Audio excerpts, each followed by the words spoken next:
peut-être dama ci profité pour wax ñett poñ. waaw bismillah. bu njëkk bi mooy mbirum njàng beeg njàngale sànq wax naa ko mën naa nekk solution source de solution ci jafe-jafe yi nga xam ni yëpp moom la ñu teg mais il faut ñu repenser ni ñu jàngale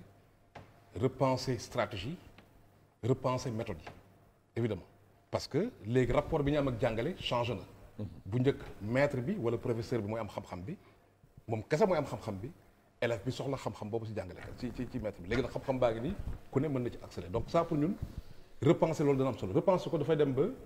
yóbbu la ci loolu nga doon wax ne tey dañuy am impression que ni université ay échec la ñuy produire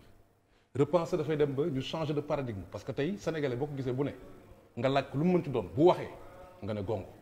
bu répété wala mu récité nga ne gongo loo ko laaj nag leçon boo ko laaj mën na réciter donc suñu système d'évaluation bi tax ba doo am seulement ay diplômés ay certifiés am naa master am naa tel mais da ngay am des qualifiés. Faire la différence entre le diplômé et le qualifié ñaata yoon lay nit di ñëw man de fi may liggéey. moom mooy ëpp diplôme fokk bu ñëwee taxaw mais boo dawalee ak moom une semaine da nga xam ne kii man ko lu bëri loo xam ne war nga ci gunge donc repenser da lay yóbbu si loolu repenser dana dem ba comme ni nga wax sànq nit système éducatif dàq na ko ne ko yow ñu laar nga xamuloo mu dem Sandaga nekk un excellent homme d'affaires système éducatif dàq na ko yow ne ko yow xamoo dara mu nekk un homme de culture mu recruter la yow mi yokkat ne yow système bi dina mokkal nga et cetera donc système éducatif dàq na la mu nekk mécanicien yow mi doon professeur mécanique lycée Léon Moulay bu sa oto paane ci moom ngay ñëw mu réparé ko te pourtant système bi ne kii ñu laar la échec la donc il faut ñu repenser ces éléments là donc pour ñun dafay yóbbu ci loolu repenser moom mooy am aussi un dispositif qui détecte les talents sénégalais macha allah man damay tukki yàlla dafa def ma nekk ci partenariat mondial pour l'éducation mais fu ñu dem fu ne ñun suñu jëmm ju ndaw ji dafa am référence la ñu doon ci dëkk yooyu ba ñu ñuy wër accompagné nañ Mali accompagné beneen réew te wóor na ma ni loolu moo leen dal yeneen journaliste wóor na ma ni moo dal politiciens yi moo dal homme de santé yi donc sénégalais yi ay repères lañ ay références lañ ay talent lañ demal xoolal Modou yi demal États-Unis Little Sénégal demal France demal Côte d'Ivoire demal Mali demal Gabon ñi ñu fay cité en référence ci expatriés yëpp souvent ay Sénégalais donc am nañ talent am nañ liggéey bi am nañ lépp mais il faut ñu am un dispositif de détecte boo amee nag un système éducatif boo xam ni tu as un psychologue conseiller pour 9500 élèves donc amuloo chance pour détecter le talent qui dort en chacun d'entre nous donc pour ñun c'est ça repenser deuxième aspect bi mooy évidemment ñu xool na buñ même pour ñu bëggee adresser la question de l'emploi pour ñun emploi ça ne se règle pas par emploi du emploi mooy régler question emploi lii régler emploi c'est une approche beaucoup plus systémique boo xam ne da ngay def une adéquation entre éducation formation emploi vie su ma amoon ay milliards dinaa ko dugal ci système d'éducation et de formation pour mu am des Sénégalais qualifiés yoo xam ne fi ñu toll mën nañoo nappal seen bopp ba jox seen i bopp ay emploi donc pour ñun dispositif boobu la ñu war a xoolaat même le secteur privé qui travaille demal France ak dëkk yu bëri dañu am li ñu tuddee les CFA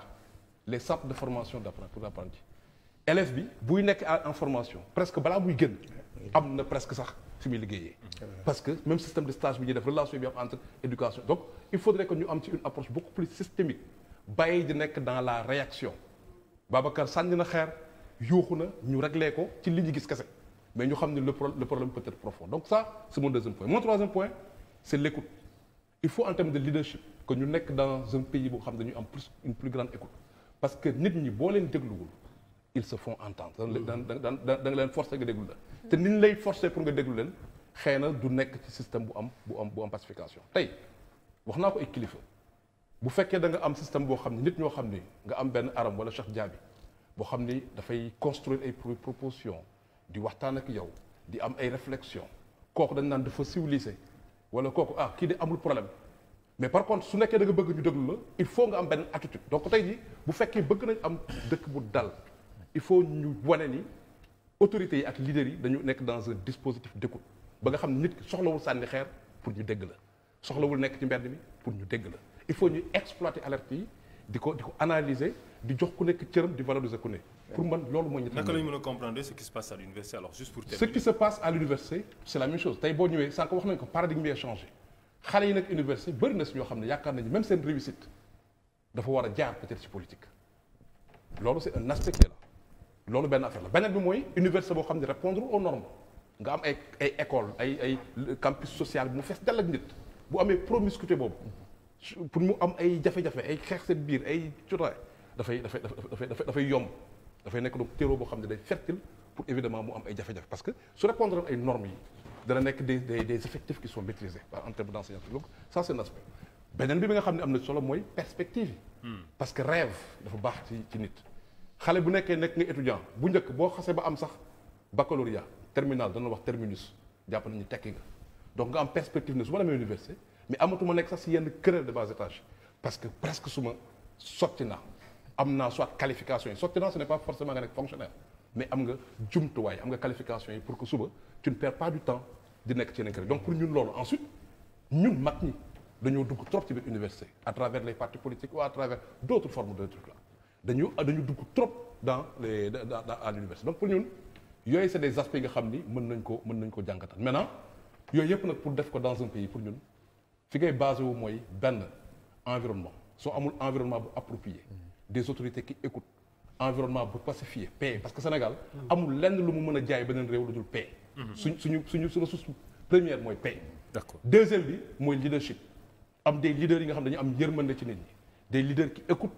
askan wi des leaders qui poussent qui amènent les plus faibles les moins nantis pour ñun Sénégal ak ressources humaines parce que Sénégal du pétrole moo koy tabax du leneen moo koy tabax ay nit ñoo koy tabax nit ñooñu il faut ñu tabax leen ba mel donc pour ñun ñett mbir yooyu il faut ñu koy sóoraale bu nekkee dañu bëgg am une réponse véritablement profonde mais pas seulement une réponse de surface